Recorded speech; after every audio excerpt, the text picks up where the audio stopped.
Hello students, welcome to my YouTube channel. अपने 12th RBSC biology का chapter number 21 कर रहे थे, इंटेगुमेंट्री सिस्टम ऑफ ह्यूमन, जिसमें अपने जो फर्स्ट वीडियो अपलोड किया था पहला पार्ट, उसमें अपने हिस्टोलॉजी ऑफ स्किन कर लिया था, त्वचा की औतिकी कर ली थी, जिसके अंदर अपने एपिडर्मिस, उसमें जितनी भी लेयर्स प्रेजेंट होती हैं, और डर्मिस और उसका जो पार्ट्स होते हैं उसके बारे में डिस्कस कर लिया था। अब इसके अपने जो आज का वीडियो है उसमें अपने बात करेंगे त्वचा के व्युत्पन्न की। त्वचा के व्युत्पन्न क्या होते हैं कि मानव की जो त्वचा होती है उसमें पाई जाने वाली विशेष प्रकार की जो संरचनाएं हैं, यानी त्वचा से रिलेटेड जितनी भी स्ट्रक्चर्स हैं वो उनको कहा जाता है त्वचा के व्युत्पन्न, जिसमें अपने मेनली दो चीज़ें पढ़नी है। एक तो पढ़ना है बाल, रोम या हेयर्स के बारे में, और दूसरा अपने को पढ़ना है त्वचा में पाई जाने वाली ग्रंथियों के बारे में। विभिन्न प्रकार की ग्रंथियां पाई जाती है हमारी त्वचा में, उनके बारे में अपने को डिस्कस करना है। इसको आपको डायग्राम के थ्रू भी मैं बताऊंगा, और थ्योरी तो अपने जैसे वीडियो के अंदर करते हैं वैसे करेंगे, ठीक है। सबसे पहले बात करें अगर अपने रोम और उसकी संरचना की, तो रोम का जो निर्माण है, बालों का जो निर्माण है, वो जो अधिचर्म की बिल्कुल निचले वाली परत थी, जिसको अपने क्या बोला था, भीतर वाली परत को, जिसको अपने मेलपीजी लेयर भी बोला था, स्ट्रेटम मेलपीजी भी बोला था, और भी उसके नाम थे, अंकुरण स्तर भी बोला था। तो रोम या जो हेयर होते हैं उनका निर्माण एपिडर्मिस की जो स्ट्रेटम मेलपीजी लेयर है उसके द्वारा होता है। यही अंदर नीचे की ओर डर्मिस के अंदर दस्ती है और हेयर का जो है फॉर्मेशन करती है। अब रोम की जब अपने संरचना देखेंगे तो उसमें जो पार्ट प्रेजेंट होते हैं वो एक एक करके उनके बारे में अपने डिस्कस करते हैं। सबसे पहला जो पार्ट है रोम की स्ट्रक्चर में वो है रोम पुटक, जिसको कहा जाता है हेयर फॉलिकल्स। देखो हेयर फॉलिकल्स क्या होता है कि आपको जब आप डायग्राम देखा था स्किन का आपने, तो आपने देखा था कि नीचे वाली जो लेयर है वो इस प्रकार होती है, जिसको अपने ये वाली जो स्ट्रक्चर बनती है नीचे दस्ती हुई, इसको अपने बोला था रेटेपेक्स, ये अपने पढ़ा था। और जो ये बीच में बन रही है, क्योंकि ये वाला पार्ट तो अंदर जो है ये डर्मिस का नीचे वाली का, इसको कहा जाता है डर्मल पेपिला। क्या कहा जाता है इसको? Dermal papilla. ये डायग्राम में बताएंगे। अब ये रोम पुट्टक का निर्माण कैसे होता है कि ये वाला जो पार्ट है, जिसको अपने भी बात की कि इस प्रकार ये नीचे की ओर स्ट्रेटम मेलपीजी जो होती है, तो ये वाला जो पार्ट है ये लंबा ऐसे नीचे डर्मिस में धंसकर इस प्रकार एक फॉलिकल की फॉर्मेशन करता है, जिसको कहा जाता है रोम पुटक या रोम फॉलिकल। अब रोम फॉलिकल की जो परत बनी है, ये जो बीती है, ये द्विस्तरीय बन जाती है, क्योंकि इसके बाहर की ओर तो स्तर किसका होगा? डर्मिस का, और ये वाला स्तर किसका आया है? एपिडर्मिस का। तो इसकी जो बीती है वो कैसी होती है? द्विस्तरीय होती है, ठीक है। देखिए रोम के आधार भाग में, या आप ये कह सकते हो कि अंकुरण स्तर जो है उसके डर्मिस में धंसने से बनी हुई थैलीनुमा संरचना क्या कहलाती है? रोम पुटक या हेयर फॉलिकल कहलाती है। और इसकी बीती जो है वो कैसी होती है? द्विस्तरीय होती है। इन सभी चीज़ों को आपको डायग्राम के थ्रू भी बताया जाएगा, पहले आप इसकी थ्योरी समझ लीजिए। अब इसमें दो परतें हैं। पहली है डर्मिस का तंतुमय बाहरी स्तर, क्योंकि डर्मिस के अंदर धंसी है तो बाहर वाला पार्ट डर्मिस का रहेगा। और सेकंड जो है अंदर वाली बार साइड में, वो होगा एपिडर्मिस का कोशिकीय भीतरी स्तर। ओके। सेकंड जो स्ट्रक्चर है हेयर की, वो है रोम की जड़, यानी हेयर की रूट्स। अब क्या होगा, जो पार्ट इस प्रकार ये थैलीनुमा बना है, ये वाला पार्ट, यहाँ की जो कोशिकाएं होंगी इसकी, ये विभाजनशील कोशिकाएं होंगी, और विभाजनशील होकर ये किसका निर्माण करेंगी? रोम की जड़ का निर्माण करेंगी। तो देखिए रोम पुटक के तल पर स्थित कोशिकाएं विभाजित होकर रोम की जड़ का निर्माण करती हैं, यानी कि इसकी जो तल की कोशिकाएं हैं यही किसका निर्माण करेंगी? रोम की जड़ का निर्माण करेंगी। एक्चुअली में ये जो रोम पुटक है इसकी संरचना कुछ ऐसी रहती है। इसकी संरचना अगर देखें तो ये बीच में से इस प्रकार यहाँ एक इसके खड्डा रहता है, ये वाला। इसके भी क्या काम है ये भी अपने अभी डिस्कस करेंगे। तीसरी जो स्ट्रक्चर है हेयर की स्ट्रक्चर में, वो है रोम पेपिला, हेयर पेपिला।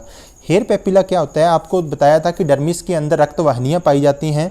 वो रक्तवाहिनियाँ या रुधिर कोशिकाएँ जो होती हैं वो यहाँ आकर, ये वाला जो गड्ढा है किसके अंदर है? ये रोम पुटक में, यहाँ आकर इकट्ठी होकर एक गुच्छा बनाती है। कौन कौन? रुधिर वाहिनियाँ, शिराएँ और धमनियाँ जो छोटी छोटी आती हैं यहाँ पर, वो यहाँ पर इकट्ठी होकर एक गुच्छा बनाती हैं और उस स्ट्रक्चर को कहा जाता है रोम पेपिला।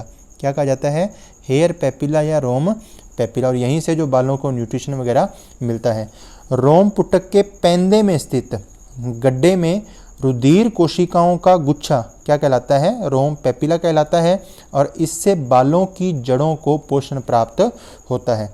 तो अभी तक अपने 3 स्ट्रक्चर पढ़ी है। सबसे पहले अपने पढ़ा रोम पुटक क्या होता है, फिर रोम की जो जड़ है वो क्या होती है, और तीसरा रोम पेपिला क्या होता है।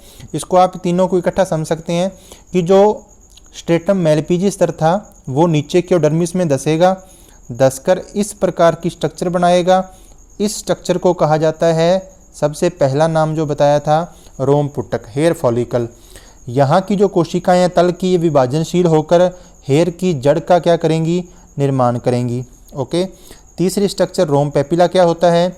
डर्मिस की रक्तवाहिनियाँ यहाँ आकर एकत्रित होकर गुच्छा बनाती हैं, उस स्ट्रक्चर को कहा जाता है रोम पेपिला। और यहाँ से ये जो रूट हैं इसको न्यूट्रिशन या पोषण प्राप्त होता है। ठीक है। अब हेयर की जो अगली स्ट्रक्चर से अगला पार्ट है रोम की संरचना में, वो देखिए। अगली स्ट्रक्चर को कहा जाता है हेयर शाफ्ट। हेयर शाफ्ट क्या होती है कि ये आपने यहाँ पर ये बनाया हेयर फॉलिकल, यहाँ जड़ बनी। अब ये जड़ से लेकर यहाँ से एक हेयर जो है वो फॉर्मेशन होकर अपनी स्किन के जो है डर्मिस में से होकर बाहर निकल रहता है। इसको कहा जाता है क्या? रोम कांड या हेयर शाफ्ट। इसको भी अपने डायग्राम में देखेंगे। तो देखिए, मैंने आपको बताया था पिछली वीडियो में कि जो बाल हैं वो किसके बने होते हैं? केराटिन के। क्योंकि जैसे जैसे ऊपर जाएगा तो ऊपर वाली लेयर्स में केराटिनाइजेशन हो जाने के कारण, श्रृंगी भवन हो जाने के कारण ये बाल किसके बने होते हैं? केराटिन के बने होते हैं। अब अगर अपने बात करें, ये जो बाल है, जो हेयर शाफ्ट जिसकी अपने बात कर रहे हैं, ये 3 स्तरीय होता है। यानी इसकी 3 लेयर्स होती हैं इसके अंदर। एक बीच में होगी, एक 2 नंबर पर होगी इधर वाली साइड, और एक इधर वाली साइड। ये इधर भी होगी 2 नंबर वाली, और एक बाहर वाली साइड। ठीक है। तो इसकी अगर अपने सेक्शन देखें तो ये कितने स्तर का बना होता है? 3 स्तर का। देखिए कौन कौन से। सबसे पहला जो हेयर शाफ्ट का सबसे बाहरी भाग होता है उसको कहा जाता है क्यूटिकल। क्या बोलते हैं? क्यूटिकल या उपत्वचा। ये बाहरी स्तर होता है उसका, महीन होता है, पतला, एक कोशिकीय स्तर होता है। देखिए कैसे, इसको आप ये समझ सकते हैं कि जैसे ये मैंने बीच वाला भाग बनाया, बिल्कुल हेयर शाफ्ट का बीच वाला स्तर बना दिया। ठीक है। इसको अपने किसी दूसरे कलर से ले लेते हैं। जैसे ये वाला जो पार्ट है बिल्कुल इसके साथ वाला, ये मैंने दूसरा परत बना दी इसकी, जिसको आपने क्या कह दिया? वलकूट, मध्य स्तरीय। और इसको आपने कोई तीसरा ये वाला भाग बना दिया, तो इसको आपने तीसरा भाग जो है मेड्यूला, ये तीसरा भाग बन गया। अब ये दोनों ओर ही होते हैं। ये वाला जो पार्ट है, क्योंकि वो तो बीच में अक्ष का निर्माण करेगा, एक तो ये इधर भी रहेगा वलकूट पार्ट जो है, और बाहर की ओर जो अपना था ये बाहर की ओर। तो अब देखिए, ये जो पार्ट है बिल्कुल ब्लैक में दिख रहा है, ये तो अपने तीसरे वाला जो पार्ट पढ़ेंगे, ये रहेगा मेड्यूला पार्ट, बिल्कुल ये बीच में रहेगा। सबसे बाहरी जो है इसको अपने क्या बोला है? क्यूटिकल। और बीच वाले के और बाहरी के जो बीच में ये रेड वाला दिखाई दे रहा है, ये कौन सा पार्ट है? कॉर्टेक्स पार्ट है। ठीक है। और ये सारा का सारा जो पार्ट है ये क्या कहलाता है? हेयर शाफ्ट, या इसको रोम कांड बोलते हैं। ठीक है। तो अब देखिए इसकी क्या क्या विशेषताएं हैं। उपत्वचा जो है ये बाहरी होता है, महीन होता है, एक कोशिकीय स्तर होता है। अपने लिए जो इम्पोर्टेंट है वो है सेकंड वाला, जिसको कॉर्टेक्स या वलकूट कहा है। ये मध्य है, बहुस्तरीय है, यानी एक से ज़्यादा स्तर हैं इसके। इस स्तर की सेल्स जो हैं उनके मध्य में बीच में मेलानिन के कण पाए जाते हैं, यानी रंगा कण पाए जाते हैं। और इन्हीं के कारण हमारे बालों का जो है वो रंग होता है। किसी का ब्लैक होते हैं, किसी के ब्राउन होते हैं। इन्हीं के कारण बालों का जो है वो कलर होता है। तो आपसे सीधा 1 नंबर का क्वेश्चन पूछा जाए कि बालों के रंग का जो कारण होते हैं रंगाकण या मेलानिन, वो किस परत में पाए जाते हैं? तो कौन सी परत है वो? हेयर शाफ्ट की वो वलकूट परत है। ठीक है। और अगर इन रंगाकणों की उन कोशिकाओं में कमी हो जाएगी, जैसे मान लो ये कोशिकाएं हैं, ये कोशिकाएं हैं और यहाँ वो रंगाकण है, अगर यहाँ पर इन रंगाकणों की कमी हो जाएगी तो ये खालिस्तान हो जाएगा। और खालिस्तान होने पर यहाँ पर जो है वो वायु भर जाती है, और वायु भर जाने के कारण जो हेयर हैं वो ग्रे हो जाते हैं, यानी सफ़ेद हो जाते हैं। और एक बार अगर हेयर यहाँ से वायु भरने के कारण सफ़ेद हो गए तो ये वायु कभी भी स्थान नहीं देती बाद में किसको, रंगाकणों के। तो इसी कारण जो सफ़ेद बाल हैं वो बाद में काले या जो भी कलर है बालों का नेचुरल वो नहीं होता। ओके, लास्ट अब है मेड्यूला। मेड्यूला सबसे बीच वाला भाग है, सबसे भीतरी हेयर शाफ्ट का। ये बहुकोणीय कोशिकाओं का बना होता है, और बाल की जो अक्ष होती है, मुख्य अक्ष जो होती है, क्योंकि बिल्कुल बीच में है तो उसका निर्माण इसी के द्वारा ही होता है। अंतिम जो भाग है हेयर की संरचना में वो है इरेक्टर पिलाई पेशियाँ। देखिए इरेक्टर पिलाई पेशियाँ क्या होती है, आपने देखा होगा कि जब भी अपने को डर की या कोई उत्तेजना की अवस्था आती है तो हमारे जो बाल हैं वो खड़े हो जाते हैं। ठीक है, हमारे बाल जो अपने कहते हैं कि रोम जो है वो खड़े हो गए, तो बालों का खड़ा होना डर वाली स्थिति में वो होता है किसके कारण, इरेक्टर पिलाई पेशियों के कारण। और ये इरेक्टर पिलाई पेशियाँ कैसी होती हैं, एरेखित पेशियाँ होती हैं। कहाँ होती हैं, रोम पुटक जो है, हेयर फॉलिकल का जो पार्ट होता है उससे निकलती हैं और किस में लगी रहती हैं, डर्मिस में ही जुड़ी होती हैं।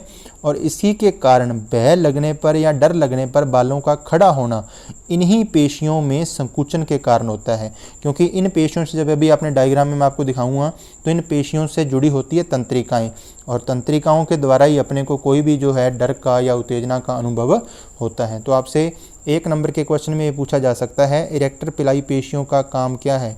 तो इरेक्टर पिलाई पेशियाँ जो है वो डर वाली स्थिति में या उत्तेजना वाली स्थिति में जो है बालों का खड़ा होना वो किन पेशियों के संकुचन के कारण होता है, इरेक्टर पिलाई पेशियों के संकुचन के कारण होता है। ओके, तो ये जो अपनी स्ट्रक्चर्स पड़ी हैं जितनी भी, ये सारी की सारी रिलेटेड थी किससे, हेयर से। अब देखिए आपको डायग्राम में, ये रहा भी, देखिए ये जो लेयर दिख रही है आपको ब्लू कलर में, ये लेयर एपिडर्मिस की सबसे अंदर वाली लेयर है, स्ट्रेटम मेलपिजी या स्ट्रेटम जर्मिनेटिवम कहा था जिसको, या अंकुरण स्तर। आप देखिए कि ये वाली लेयर जो है ये आके नीचे इस प्रकार ये संरचना का जो निर्माण कर रही है, इसी संरचना को कहा जाता है हेयर फॉलिकल। यानी कि ये जो आपके पास स्ट्रक्चर बनी है ये वाली, ये यहाँ तक ये सारा भाग जो है ये क्या कहलाता है, हेयर फॉलिकल कहलाता है। ठीक है, ये देखो लिखा हुआ है हेयर फॉलिकल, ये जो ब्लू पार्ट दिख रहा है आपको। ठीक है, उसके बाद ये देखो, ये धमनी और शिराएं जो है यहाँ होकर एक संरचना बनाती है, और इसी संरचना को कहा जाता है हेयर फॉलिकल। क्या कहा जाता है, हेयर फॉलिकल, सॉरी इसको कहा जाता है हेयर पेपिला। हेयर फॉलिकल तो बता ही दिया पहले, जो ऊपर जर्मिनेटिव आके नीचे पार्ट बनाती है, ये ब्लू वाला दिख रहा है, इसको रोम पुटक या हेयर फॉलिकल बोलते हैं। और गड्ढे में स्थित जो रक्त वाहिनियाँ इकट्ठी होती है इसको रोम पेपिला या हेयर पेपिला कहा जाता है। ठीक है, ये यहीं की कोशिकाएं जो होती है रोम पुटक की, वही इस रूट की जड़, इसकी हेयर की रूट का जो है यहाँ पर फॉर्मेशन करती है। तो ये हेयर की जो है वो रूट है। ठीक है, तो 3 स्ट्रक्चर इससे रिलेटेड समझा बता दिया आपको। नेक्स्ट जो बताया था इरेक्टर पिलाई पेशियाँ, तो वो इरेक्टर पिलाई पेशियाँ ये रोम पुटक वाला ही भाग है हेयर फॉलिकल का, इसी से ये जो रेड कलर में दिख रही है ये इरेक्टर पिलाई पेशियाँ हैं, और इन्हीं के कारण, इन्हीं के संकुचन के कारण जो है वो हेयर जो है वो खड़े हो जाते हैं डर वाली स्थिति में। ठीक है, नेक्स्ट अब एक बताया था हेयर शाफ्ट। तो हेयर शाफ्ट ये देखिए, ये जो पार्ट है ब्राउन कलर में, यहाँ से ये तो रूट आ गई उसकी हेयर की, ये जो जितना भी पार्ट दिख रहा है जाता है वो ऊपर की ओर और स्किन से बाहर निकल रहेगा, इसे कहा जाता है हेयर शाफ्ट। ये सारे के सारे लेबलिंग डायग्राम में दिख जाएंगे, आपको इजीली देख सकते हो आप।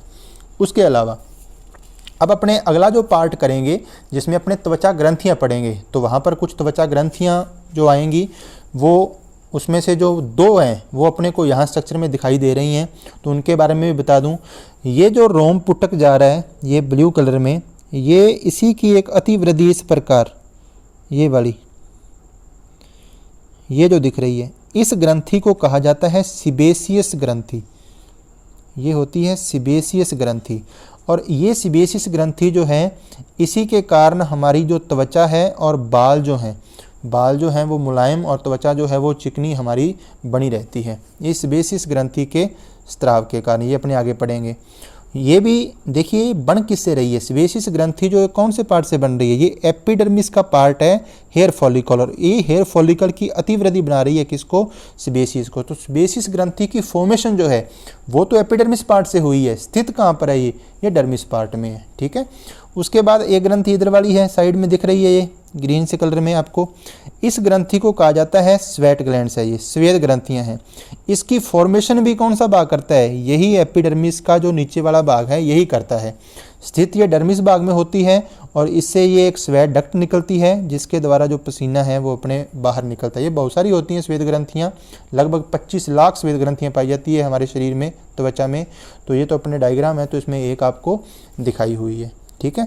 इसके अलावा कुछ और स्ट्रक्चर्स हैं, कल अपने बात की थी, जैसे पिछली वीडियो के अंदर मैंने आपको बताया था कि कुछ त्वचा के स्वेदांग पाए जाते हैं, रिसेप्टर्स पाए जाते हैं, जिसमें से मैंने आपको 2 बताए थे।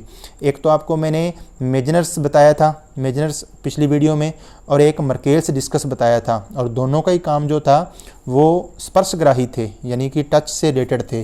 तो ये जो आपको स्ट्रक्चर दिख रही है यहाँ पर, ये वाली, ये स्ट्रक्चर जो है ये कौन सा संवेदाणु है, ये मेजनर्स संवेदाणु है, मेजनर्स संवेदाणु, ठीक है।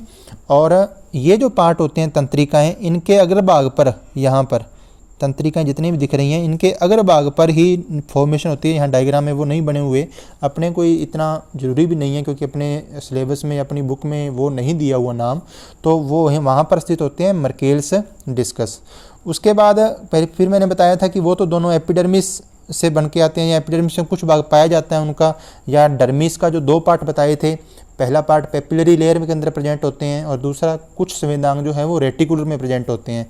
तो इस डायग्राम में रेटिकुलर में भी एक संवेदांग आपको दिख रहा है यहाँ पर नीचे, ये वाला जो है इसको कहा जाता है पेसिनियन। ये आपको वैसे बता रहा हूँ, डायग्राम में बने हुए हैं तो आपके मन में आएगा कि ये क्या स्ट्रक्चर्स हैं।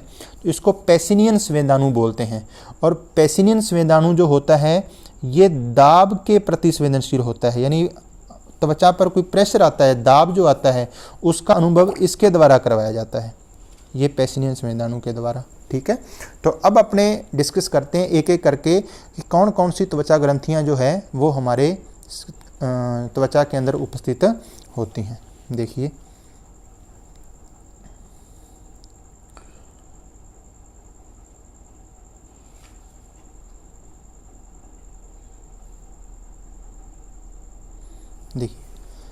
त्वचा ग्रंथियां जो हैं, त्वक ग्रंथियां, ये बहिस्त्रावी प्रकृति की होती हैं। सबसे पहली बात तो बहिस्त्रावी का मतलब है कि ये डक्ट के थ्रू अपने स्राव को बाहर छोड़ती हैं, ठीक है। इनका निर्माण एपिडर्मिस के मेलपीजी स्तर से होता है, लेकिन स्थित कहाँ पर होती हैं, ये डर्मिस में स्थित होती हैं, और मेलपीजी स्तर अंतर्वलन बनाकर कहाँ पर स्थित होती हैं ये ग्रंथियाँ सारी की सारी डर्मिस में। जैसे अभी मैंने आपको 2 ग्रंथियाँ दिखाई हैं त्वचा में, सेबेसियस जो रोमपुटक की अतिवृद्धि के रूप में निकलती हैं, और दूसरी स्वेट, वो भी ऊपर वाले पार्ट से निर्मित होकर डर्मिस में धसी हुई पाई जाती हैं, और उसका जो स्राव है वो त्वचा के बाहर निकलता है स्वेट ग्लैंड्स का, ठीक है। तो कौन कौन सी त्वचा ग्रंथियां हैं जो स्किन के अंदर प्रेजेंट हो सकती हैं, उनको एक एक करके डिस्कस करते हैं। सबसे पहली बात, अपने अभी बताया कि ग्रंथियां जो है वो बहिस्त्रावी प्रकार की होती हैं, लेकिन स्राव की विधि कैसी है। स्राव की विधि में अपने कुछ नाम पढ़ेंगे, जब अपने सारी की सारी ग्रंथियों को डिस्कस करेंगे तो ये वर्ड आएंगे वहाँ पर, तो आपको ये पता होना चाहिए मीनिंग, अच्छे तरीके से आपको यहीं पर ही इनको समझना है, क्योंकि बार बार वहाँ नहीं बताए जाएंगे कि इनका मतलब क्या है, ठीक है। तो देखिए, सबसे पहला 3 प्रकार लिखे हुए हैं मैंने विधि के आधार पर, ये 3 प्रकार की होती हैं। फर्स्ट है एक्राइन, या इसको मीरोक्राइन बोलते हैं, सेकंड है एपोक्राइन, और थर्ड है होलोक्राइन। देखो, एक्राइन या मीरोक्राइन ग्रंथियां कौन सी होती हैं, इसके अंदर जो स्राव करने वाला पदार्थ है वो पहले एकत्रित होता रहता है ऐसे, और एकत्रित होकर उसको विसरण विधि द्वारा, यानी कि क्योंकि यहाँ पर जब पदार्थ ज़्यादा हो जाएगा स्रावित करने वाला तो उच्च सांद्रता हो जाएगी, और बाहर जो है वो सांद्रता कम है, तो इसको विसरण विधि द्वारा धीरे धीरे ये विसरित होता होता कहाँ चला जाएगा, शरीर से इसको बाहर निकाला जाता है इस स्राव को। इस प्रकार की जो ग्रंथियां यानी विसरण द्वारा स्त्रावी पदार्थ को बाहर निकालती हैं उनको कहा जाता है एक्राइन या मीरोक्राइन ग्रंथियां।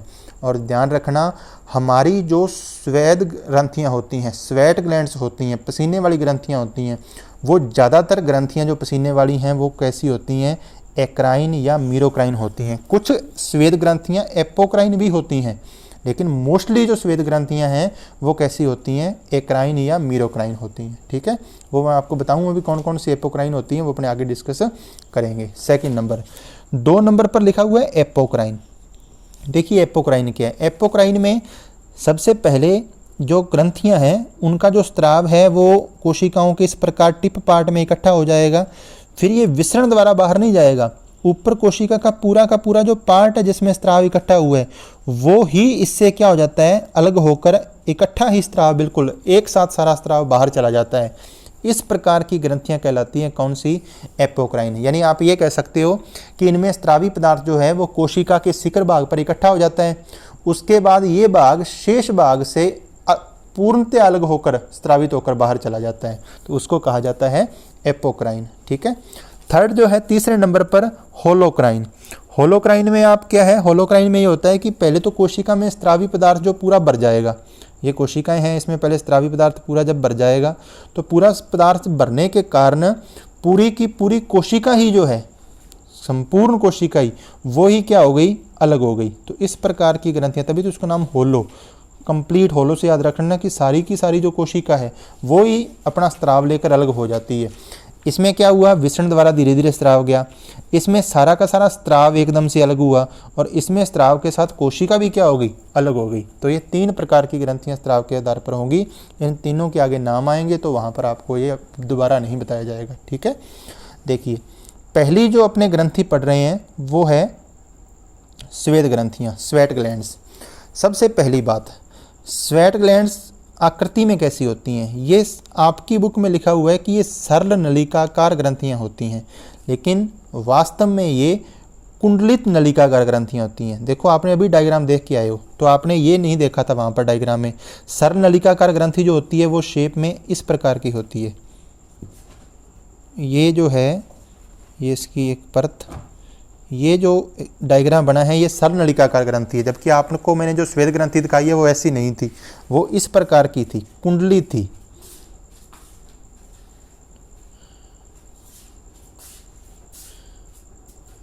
इस प्रकार कुंडलित पड़ी थी।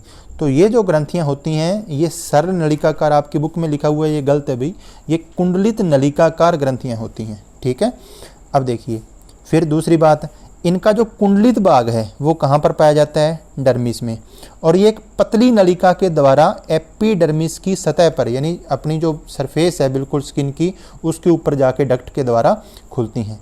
अब काम आपको पता ही है स्वेट ग्लैंड्स का क्या होता है भाई, पसीने का स्त्राव करना। और पसीने में क्या क्या पाया जाता है, जल होता है, लवण पाए जाते हैं, यूरिया, CO2 और कुछ मात्रा में ग्लूकोज हो सकता है। और इन्हीं के प्रेजेंट होने के कारण जो हमारा पसीना है वो कभी टेस्ट किया होगा भाई आपने, अगर काम किया होगा कभी, कोई कठिन परिश्रम वाला काम किया होगा तो कभी ना कभी मुंह में थोड़ा बहुत पसीना चला गया होगा, तो आपने देखा होगा कि पसीना कैसा होता है, नमकीन होता है। अब अगली बात, मोस्टली स्वेद ग्रंथियाँ कैसी होती हैं भाई, एक्राइन होती हैं, यानी विसरण विधि द्वारा निकालती हैं। लेकिन इन भागों में पाई जाने वाली जो स्वेद ग्रंथियाँ हैं, कौन कौन से भाग, आँख की पलक पर, जननांगों पर, एनस यानी गुदा पर, और चूचक पर यानी मैमल्स की जो निपल होती हैं उन पर पाई जाने वाली जो ग्रंथियां हैं, स्वेद ग्रंथियां, वो कैसी नेचर की होती हैं भाई, एपोक्राइन नेचर की होती हैं। तो ये याद रखना। पसीना क्या काम करता है, पसीना हमारे शरीर के ताप नियमन यानी बॉडी का जो टेम्परेचर है उसको रेगुलेट करने का काम करता है। ठीक है, तो ये सारी की सारी बातें जो है ये आपको ध्यान रखनी है स्वेट ग्लैंड्स के बारे में। सेकंड, दूसरे नंबर पर जो ग्रंथियां आती हैं वो है तेल या सीबेशियस ग्रंथियां। अब तेल या सीबेशियस ग्रंथियां क्या होती हैं, ये संयुक्त शाखित कुपिकीय होती हैं। संयुक्त शाखित कुपिकीय की जो बनावट है वो कैसी होगी, देखो ये एक मेन, उससे ये एक पार्ट निकला, फिर ये दूसरा, फिर ये तीसरा, ये पहले तो ये शाखित हो गई। फिर ये जो पार्ट है इनके, ये भी आगे क्या हो गए, पुनः शाखित। वैसे ये वाला जो पोर्शन है ये आपने 11th क्लास में उत्तक वाले चैप्टर में पढ़ा था। इस प्रकार की जो ग्रंथियां होती हैं, ये आपको डायग्राम में भी आपने देखा होगा, ऐसी शेप बनी हुई थी वहाँ पर, तो उनको कहा जाता है संयुक्त शाखित कुपिकीय प्रकार की। ठीक है, नेचर कैसी होती है इनकी, होलोक्राइन। होलोक्राइन मतलब पूरी की पूरी कोशिका जो है वही अलग होकर स्रावित करती है। अब इसका निर्माण कैसे हुआ ये भी आपने डायग्राम में आप देख के आए हो। हेयर फॉलिकल जो था, रोम पुटक, उसकी अतिवृद्धि के रूप में इसका निर्माण होता है। पाई कहाँ जाती है, रोम पुटक के व बालों की जड़ों के पास ही स्थित होती हैं। इनसे स्रावित होने वाला पदार्थ क्या कहलाता है, सीबम कहलाता है। क्या कहलाता है, सीबम कहलाता है। और इसका सीबम का काम होता है रोमकांड को यानी हेयर शाफ्ट को चिकना रखना और एक त्वचा को चिकना बना के रखना हमारी। अब ये कोई ज़रूरी नहीं है जहाँ पर हेयर प्रेजेंट नहीं होते वहाँ पर भी सीबेसियस ग्रंथियाँ प्रेजेंट होती हैं। ठीक है, हथेली व तलुओं पर ये एब्सेंट होती हैं। सिर्फ 2 ही जगह ऐसी हैं जहाँ पर सीबेसियस ग्रंथियाँ नहीं पाई जाती, हथेली और तलुए, बाकी सभी जगह ये पाई जाती हैं। सबसे खास बात और very very very important, sebum जो होता है इसमें एक पदार्थ पाया जाता है जिसका नाम है इरेगेस्टिरोल। और ये इरेगेस्टिरोल जो है ये सूर्य की उपस्थिति में, सूर्य के प्रकाश की उपस्थिति में इससे विटामिन डी का निर्माण हो सकता है। अपने जो पढ़ते हैं ना कि विटामिन डी का संश्लेषण होता है हमारी बॉडी में, तो वो इस सीबम में पाए जाने वाले इरेगेस्टिरोल की कारण सूर्य के प्रकाश की उपस्थिति में होता है। तो ये बात भाई अच्छे तरीके से आप यहाँ याद रखना। ये बातें जो बताई ये थी तेल या सीबेसियस ग्रंथियों के बारे में। ठीक है, उसके बाद नेक्स्ट जो ग्लैंड्स आती हैं वो है स्तन ग्रंथियाँ, मेमरी ग्लैंड्स।